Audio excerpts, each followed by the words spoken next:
tragedi hubungan antara kaum.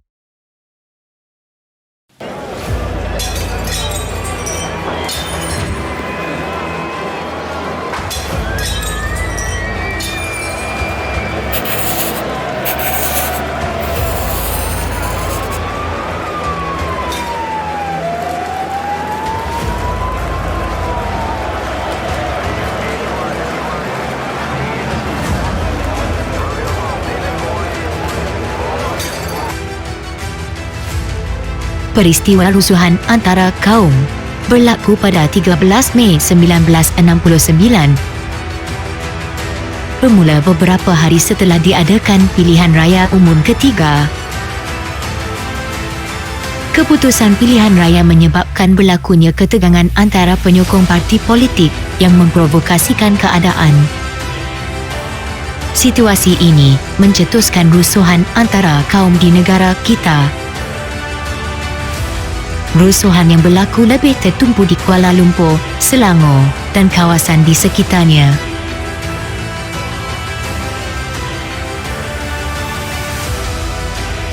Rusuhan kaum.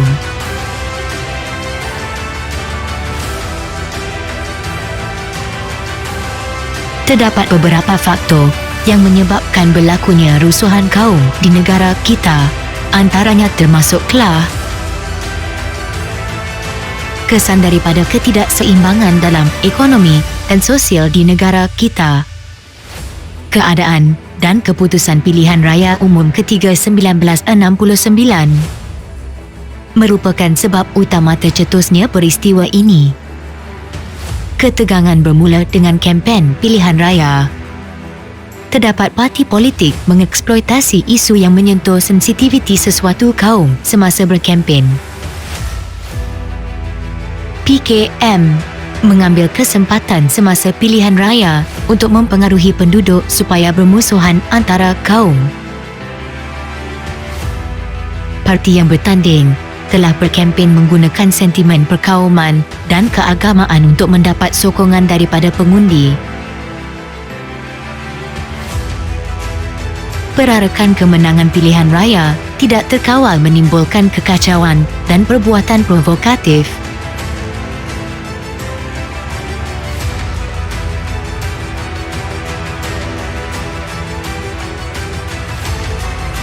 Langkah yang diambil bagi mengatasi masalah peristiwa 13 Mei 1969.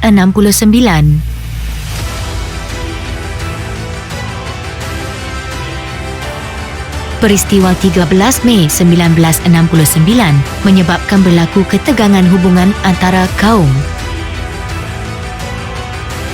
Langkah serta-merta telah diambil bagi mengelakkan kekacauan dan menghentikan rusuhan serta menghalang daripada merebak ke bandar-bandar lain. Antara langkah yang diambil termasuklah pengisytiharan darurat,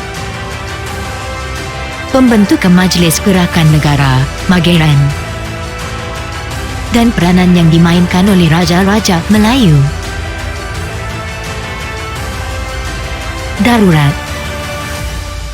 Pengisytiharan perintah darurat dibuat oleh Yang di-Pertuan Agong pada 16 Mei 1969 ke seluruh negara. Antara perkara yang diputuskan termasuk kelah, perlembagaan digantung manakala parlimen ditangguh, mewujudkan pusat perlindungan di beberapa tempat semasa darurat, pihak polis menguatkuasakan perintah berkurung, orang ramai tidak dibenarkan keluar dan dikehendaki tinggal di kediaman masing-masing.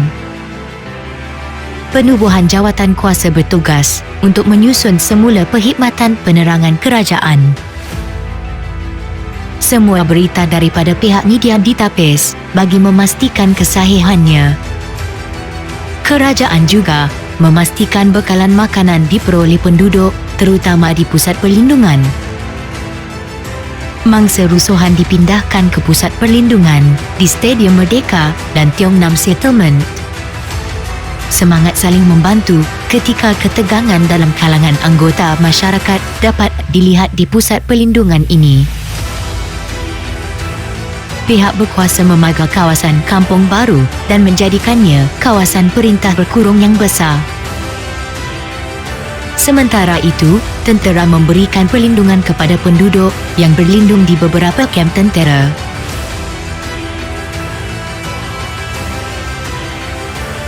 Majlis Gerakan Negara, Mageran,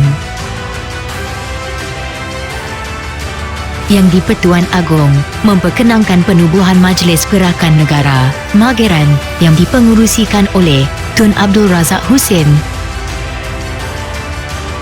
Ahlinya turut terdiri daripada pegawai perkhidmatan awam, pegawai tinggi polis dan tentera. Mageran diberi kuasa memerintah semasa darurat dari 16 Mei 1969 hingga 23 Februari 1971 dan bertanggungjawab mengawal ketenteraman negara. Dua fokus utama yang perlu diselesaikan oleh Mageran ialah masalah perpaduan kaum dan ketidakseimbangan ekonomi antara kaum. Antara tanggungjawab Mageran termasuklah mengembalikan keamanan dan undang-undang, menentukan pentadbiran yang licin dalam negara, mengembalikan keharmonian dan kepercayaan antara kaum dalam negara,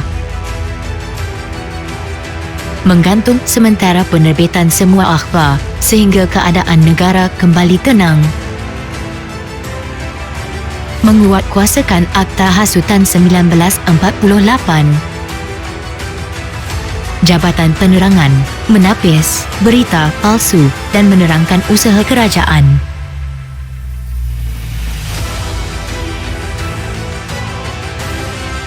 Peranan Raja. Raja-raja Melayu turut memainkan peranan dalam usaha memulihkan keadaan negara. Semasa berlakunya rusuhan kaum, Sultan Perak, Sultan Idris Iskandar Shah II menasihati rakyat agar menjaga keamanan. Berikutan itu, pemimpin masyarakat dan politik negeri Perak menubuhkan jawatan kuasa muhibah. Jawatan kuasa ini menulis surat merayu penduduk agar bertenang dan membantu negara mengekalkan keamanan. Di negeri-negeri lain pula, Raja turut meminta rakyat agar bertenang dan mematuhi undang-undang. Rusuhan kaum dapat dihentikan melalui usaha yang dilaksanakan oleh pihak berkuasa dan kerjasama yang diberikan oleh rakyat. Keadaan negara mulai kembali normal.